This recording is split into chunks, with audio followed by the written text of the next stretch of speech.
ప్రార్థించుకోవడం జరిగింది.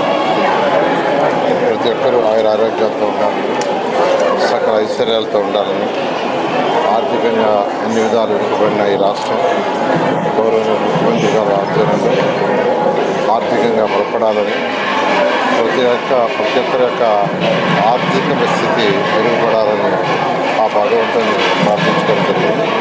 ఇప్పుడు బ్రహ్మోత్సవ కార్యక్రమాలు జరుగుతున్నాయి. ఈ బ్రహ్మోత్సవ కార్యక్రమాల్లో 1వ తేదీ రేపు సింహవాహనం ఉంది, చంద్రప్రభ.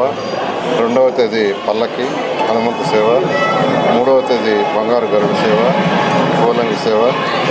అదేవిధంగా 4వ తేదీ కళ్యాణోత్సవం, 5వ తేదీ రథోత్సవం, 6వ తేదీ తెప్పోత్సవం, 7వ తేదీ పుణ్యకోటి విమానం, 8వ తేదీ పుష్పయాత్ర. ఈ విధంగా ఏదైతే ఆచారాల ప్రకారం సాంప్రదాయాల ప్రకారం నిర్ణయించడం జరుగుతుంది. దానికి సంబంధించిన అన్ని ఏర్పాట్లు ఈరోజు అటు కమిటీ వారు అధికారులందరూ చేశారు.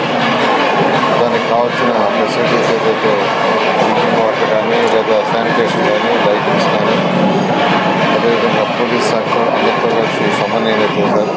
భక్తులందరూ వచ్చి భగవంతుని ప్రార్థించుకొని ప్రతి ఒక్కరూ సుఖ సంతోషాలతో ఉండాలని కోరుకుంటున్నాను.